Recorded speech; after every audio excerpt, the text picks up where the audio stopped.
सत्संग हमारे जीवन के लिए बहुत ही जरूरी है। सत्संग से ही मनुष्य जीवन जीने की कला सीखता है। एक घड़ी आधी घड़ी, आधी में पुनियाद, तुलसी सत्संग साध की हरे कोटि अपराध।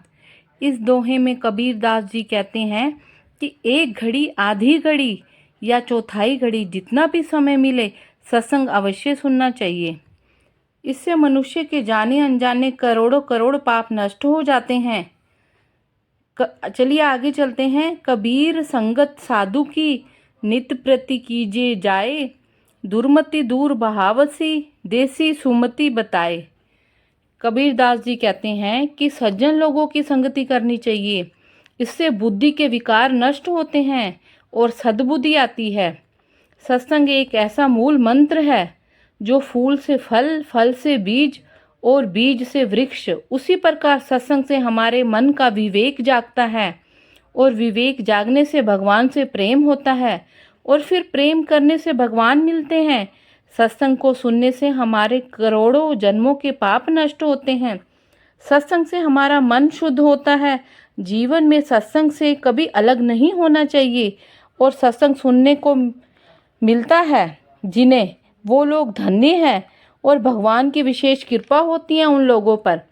सत्संग का लाभ कैसे मिलता है, चलिए आपको सुनाते हैं एक कहानी से। एक गांव में एक मोहन नाम का लकड़हारा रहता था। वह बहुत ही गरीब था। मोहन जंगल से प्रतिदिन लकड़ी बेचकर अपना गुजारा करता था। लकड़ी बेचकर जो 10-20 रुपए मिलते थे उसी से उसका गुजारा होता था।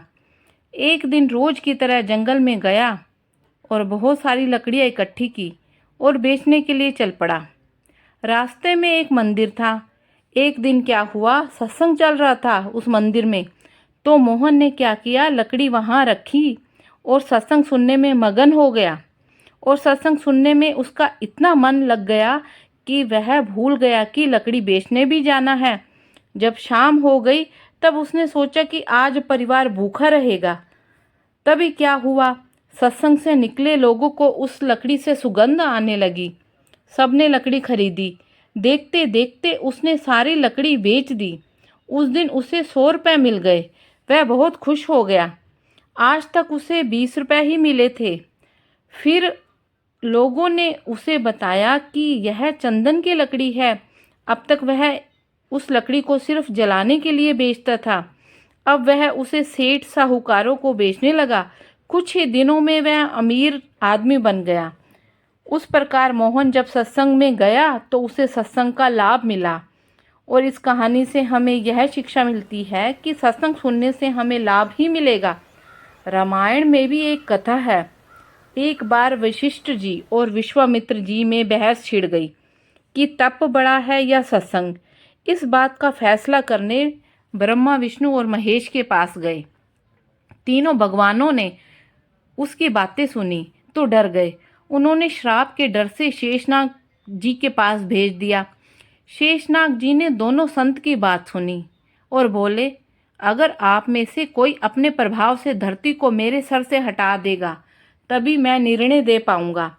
विश्वामित्र ने कहा, मैं अपनी तपस्या का आधा फल देता हूँ, धरती आकाश में स्थिर हो जाए।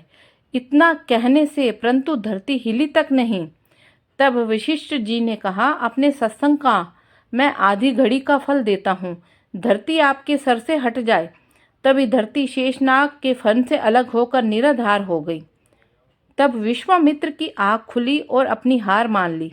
इसलिए हमें हमेशा सत्संग सुनना चाहिए। संत सतगुरु की संगति में पहुंचकर आत्मा और परमात्मा के असल रिश्ते का पता चलता है। इंसान संगति का प्रभाव बहुत जल्दी ग्रहण करता है। बुरी संगति बुरे विचारों और बुरे कर्मों की जननी बनती है और पूर्ण संतों की संगति परमेश्वर प्राप्ति का साधन बनती है।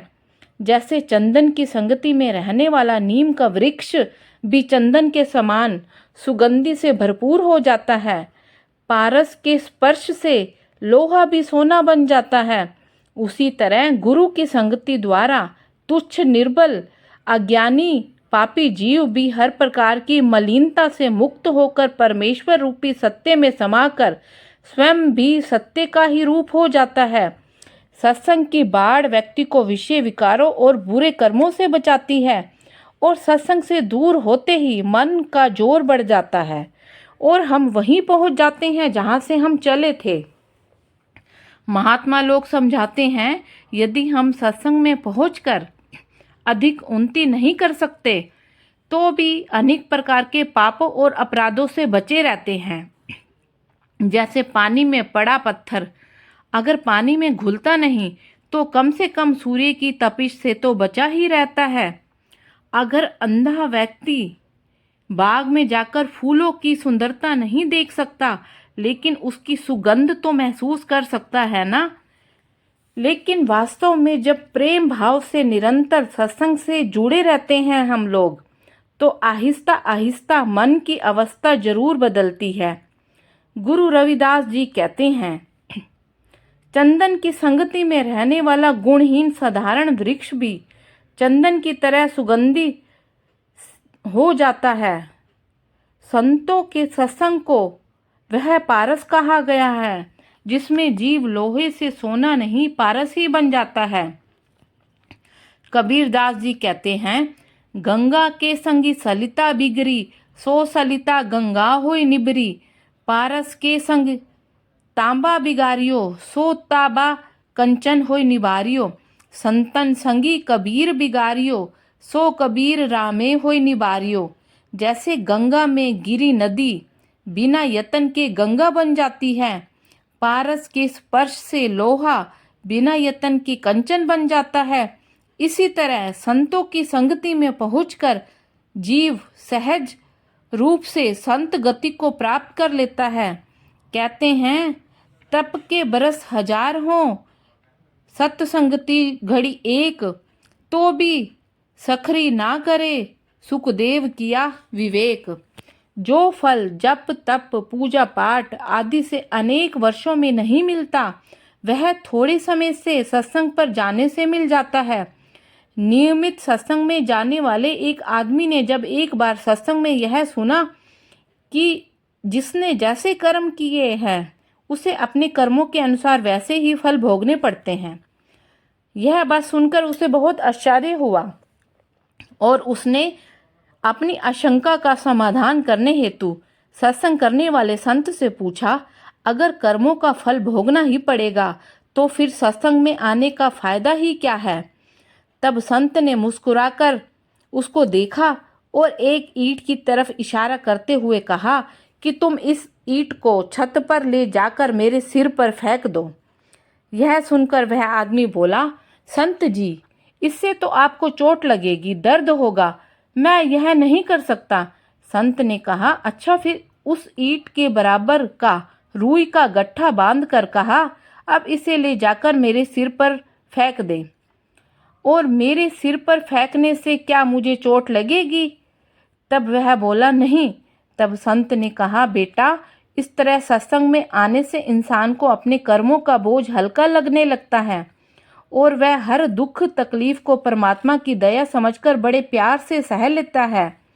सत्संग में आने से इंसान का मन निर्मल होता है और वह मोह माया के चक्कर में होने वाले पापों से बचा रहता है और अपने सतगुरु की मौज में रहता हुआ एक दिन अपने निज घर सतलोक पहुंच जाता है, जहां केवल सुख ही सुख है। सत्संग का असली मकसद संतों के उपदेश के अनुसार जीवन को ढालना है। दुनियादारों की संगति की बजाय संतों महात्माओं की संगति सदा लाभदायक होती है, किंतु इसका लाभ हमें तभी मिलेगा जब हम अपने जीवन को सत्संग से प्राप्त उपदेश के अनुसार ढालते हैं। संत महात्मा कहते हैं, सत्संग करत बहुत दिन बीते, अब तो छोड़ पुरानी बात। हमें सत्संग का पूरा लाभ प्राप्त करने के लिए मन की पुरानी आदतें छोड़कर सतगुरु के उपदेश अनुसार ढालना जरूरी है। और दोस्तों, वीडियो कैसे लगा कमेंट करके अवश्य बताएं।